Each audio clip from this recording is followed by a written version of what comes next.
como está a segurança do profissional durante o trabalho. Alguns médicos antigos sempre dizem que é perigoso, que o médico tem risco de sofrer agressões. Isso faz parte, doutor Costa, exatamente dos médicos antigos. Isso já foi uma realidade, tá certo? Antiga. A NMP também trabalhou arduamente na melhora da qualidade de trabalho, do local de ambiente de trabalho dos médicos peritos, né? Aumentando a questão da segurança, aumentando a questão da própria agência, né? Do fluxo de trabalho, do fluxo de pessoas, da questão de você ter um detector de metais na entrada das agências como uma agência bancária. Mas o mais importante que ocorreu foi o seguinte: foi a mudança no fluxo de entrega do resultado do pedido de benefício, do auxílio-doença, do pedido de um benefício assistencial, na hora que o segurado ou que o cidadão que pleiteia um benefício assistencial era atendido na agência, despersonificando a entrega daquela laudo pericial ou do pedido, né, o documento do pedido, para que, infelizmente, né, antigamente, o que acontecia? Você entregava na hora o resultado da perícia e algumas pessoas, por uma questão, né, de desconhecimento, personificava aquele atendimento ao perito, né, que é quem está na porta, na ponta do serviço. Isso acontece em outros serviços também, né? Quantas vezes que hoje, inclusive, o próprio médico que está numa UPA, que está no atendimento de urgência, que está numa ambulância do SAMU, é muitas vezes agredido ou verbalmente, ou às vezes fisicamente, infelizmente, pelo cidadão que não entende que aquela UPA não funciona da maneira adequada, ou a emergência está lotada, ou precisa ter. Teve até agora uma recente reportagem no Jornal Nacional sobre uma médica que foi agredida por um pai e uma filha que, ao passarem no fluxo de atendimento de uma urgência, receberam a pulseira como verde, como não era prioridade, e agrediram a médica.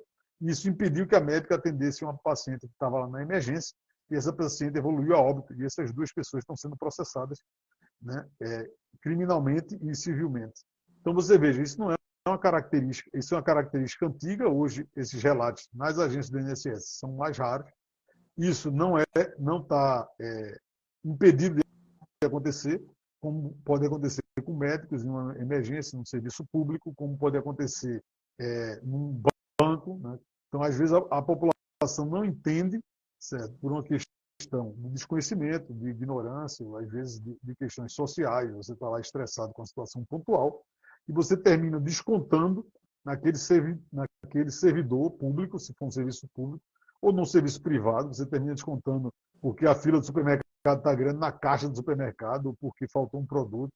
Eu já vi caixa de supermercado ser agredida verbalmente porque o produto que estava lá na gôndola com promoção, quando passou no caixa, quer dizer, a funcionária que está lá na ponta não tem responsabilidade sobre aquele atendimento, mas essa realidade diminuiu no INSS porque foi mudado esse fluxo de trabalho. Mas aí, João, complemente, por favor, essa pergunta de colega aqui. O nosso aluno ele vai aprender isso durante o curso, né?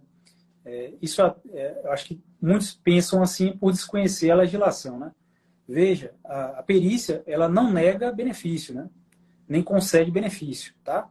A perícia médica federal, junto a uma autarquia como o INSS ou qualquer outra instituição pública que necessite de um parecer da PMF, né?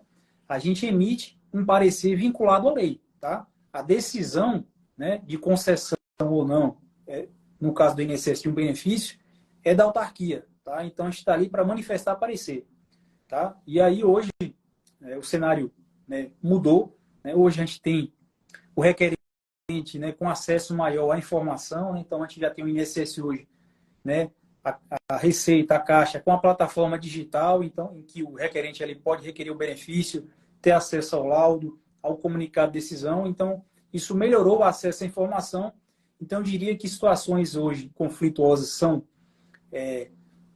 baixas, né, isso praticamente hoje não existe, até porque nas agências hoje, né, a gente tem um fluxo de trabalho, né, e operacional ali, e de pessoas, né, que respeita um processo, né? Então, se você for hoje em qualquer agência do INSS, você vai ter ali um detector de metais, né, que vão filtrar ali o fluxo de pessoas, a gente tem uma vigilância também que atua junto aos peritos, então hoje mudou muito isso, e hoje o cidadão hoje que vai requerer um benefício, né, a maior parte deles, é claro que precisa de um investimento maior em comunicação social, ele sabe que o perito está ali manifestando o parecer, mas que a decisão é da autarquia, é do órgão, né? Até porque a maior parte dos benefícios indeferidos pelo INSS, né, são por falta de qualidade de segurado, né? Por exemplo, houve Os situações... administrativos, né? Exatamente. Já houve situações em que você tem ali um segurado com câncer, aliás, um requerente com câncer em um estágio terminal, né? O perito, na perícia, reconhece a incapacidade, manifesta o parecer, às vezes ali, né, de aposentadoria por invalidez, né, por incapacidade permanente, e aí no final da ponta, o INSS vai e indefere o pedido, alegando que ele não tinha qualidade de segurado, né?